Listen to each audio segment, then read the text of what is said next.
inspired that short film.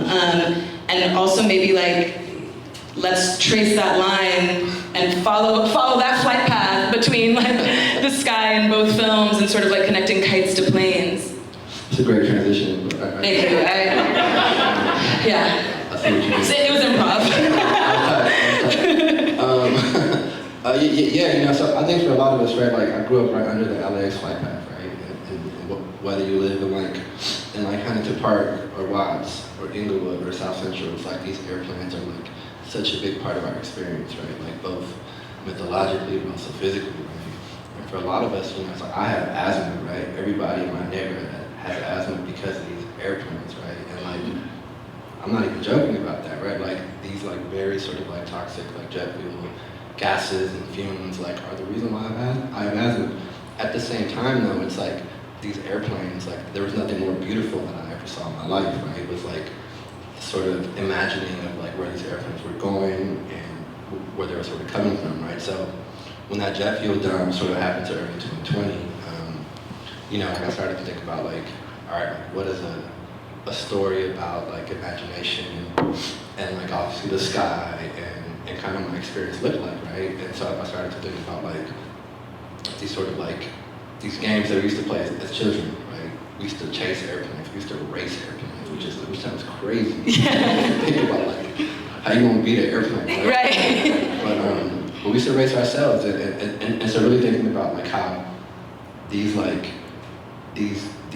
metal and steel objects in the sky that we lionize so much, right, that we admire so much can also be so dangerous to us, right? And sort of thinking about like juxtaposing that sort of idea. And so the film kind of emerges from that, right? It emerges from like thinking about like a father-son story, a son who, you know, wants everything in the world to happen and to be closer to his father, and a father who kind of doesn't have the tools to be closer to his son. Mm-hmm. And in the middle of that, you know, you have these like imaginary airplane people who everyone around them see. Yeah. And I know there's like some elements of the magical realism genre in that film, and I think that's a really beautiful choice because it allows us to detach from sort of like the veering into like trauma porn territory because it's so magical and beautiful, and like there's a certain like quality to it that's not real, even though it's very real. And so I'm just thinking about that in terms of like your background in documentary work, but also moving into sort of like narrative and genres that are a little bit more like creative and you have more liberty that you can take with it. Yeah, 100%. That's a great question. I think for me, it's like the background is obviously in journalism. Before that, I was in a PhD program for a year at UCLA, right? So it's like there has always been this kind of like academic journalistic approach, right? Mm-hmm. That for a while was documentary work. I think for me, it's like the best practice for like narrative fictional work is documentary work, right? Because I think, you know, at our best, what we're trying to do as like narrative filmmakers is do what like documentary work already does naturally. It's very important for me. It's really easy, I think, to become extremely jaded, right, by a lot of the things that happen in working in the industry in TV and film. It's like a very tough sort of thing. It's like this weird emotional roller coaster every single day. You know, it's like these like Zoom meetings are weird, right? Mm-hmm. Like generals are pretty whack. But there are like really cool people sometimes that you also meet, and so I appreciate that. But yeah, no, I think like it's really important to like for me to stay grounded, right? To like spend time with my mom and my aunt and my childhood friends and all that. And I think that inspires me a lot. And also like I think for a lot of us who are from here, you know, it's like arguably we're like pretty cool people, right? Like, facts, and not fake. Yeah. Where'd that come from? Yeah, is it New York? No, right.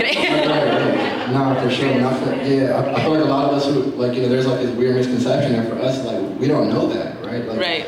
We don't know what people are talking about because all we know is like real people. So I think that helps me a lot. Yeah, so think about light and shadow in terms of your work. So I'm just curious, sort of like maybe how the landscape here has impacted your view of like light and darkness. Yeah, when you said it, I was thinking about emotionally. I was like, I thought about God and stuff. You know, when you said light. But yeah, I think like aesthetically, like Los Angeles presents like a really interesting character. I think it's like it's a place that is like kind of formed around like a certain geography that's like very unique to where we're at. And I think for a lot of us, like particularly like in my films, like I always think about the like topography as like a really important character in the work. Totally. Into someone's life, right? Uninhibited, sort of like pure, right? Like quote unquote fly on the wall, which is like a complicated sort of term, but that's kind of what it is, right? So, but I think that's like the practice for me. Like I didn't go to film school, but I did, you know, work at the New York Times for a bunch of years, and which was essentially my film school, right? Like I wrote, directed, produced, shot, did everything over there, right? And so yeah, you know, I think it's like an interesting transition. I think going from like fictional work to documentary, we were talking about, well, it's like, how do we flip that, right? How do we finesse that? And I think how we do it is by like using their resources, right? Like using that New York Times email address, right? Some people respond to it in seconds. It's crazy. Right. It's true. You know, stuff like that. And it's like, all right, like if they're gonna send this out into the world, it's like, how are we thinking about next steps? Because like ultimately, you know, they don't really love us like that, right? And so it's like, all right, like for me personally, it's like, okay, so the Compton Cowboys sort of story led to like a book thing, a film thing. I'm just like, oh, so this is kind of how it works, right? Like, this is what you can do, right? Potentially with these sort of stories. And I think for me, it was just eye-opening because like they don't tell you that, you know. I think they just want us to sort of like know that these stories exist in like a 2,000 word form, but they're your homes form too. Yeah. Cowboys and Beyonce's Cowboy Carter, and you know, we have all those in the zeitgeist and in pop culture now, but when you wrote that article for the New York Times on the Compton Cowboys first, then you transitioned it into a full-length book, then it was optioned for a feature film. Like, that's like such a beautiful life cycle for one story. And so I'm kind of curious, like, how did you know that was a story? And what made you know that it could sort of take flight in these different iterations and like across different mediums the way it has? Yeah, I mean, truthfully, I had no idea that I could do all that. You know, I think for me, like, I was in New York, like living in New York, and I was like, man, how do I get home? Yeah. Right? I was like super homesick. I was living in like New York Times corporate housing in like Midtown. It was not cute. Like it was like very stressful. I was like, I miss home. So you know, so how I get home was like by pitching the story. Right? So I was like, man, I feel like they still riding horses in Compton. Right. You know what I'm saying? Yeah. Because as a kid, it's like you go to Compton, so you go to Compton as a kid, it's like, it's hell people on horses. So I was like, man, I feel like do they? Do folks that ride horses? And so I like go on Instagram or something like that, you know, which is like, you know, a really important resource for like young journalists. And I find like a Compton Cowboys Instagram thing, and you know, they got like 100 followers, right? It's like nobody. So I sent them a DM, and I'm just like, what's up, man? Like, my name is Walter. I write for New York Times and that. They left me on scene for like 2 weeks, right?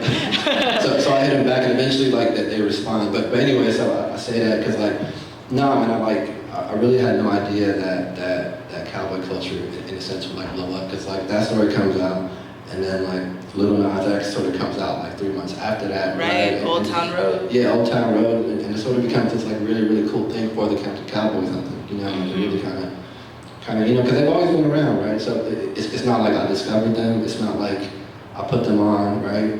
They've always been around, so I'm just happy I was able to kind of shepherd that story. Totally. In a sense. Yeah.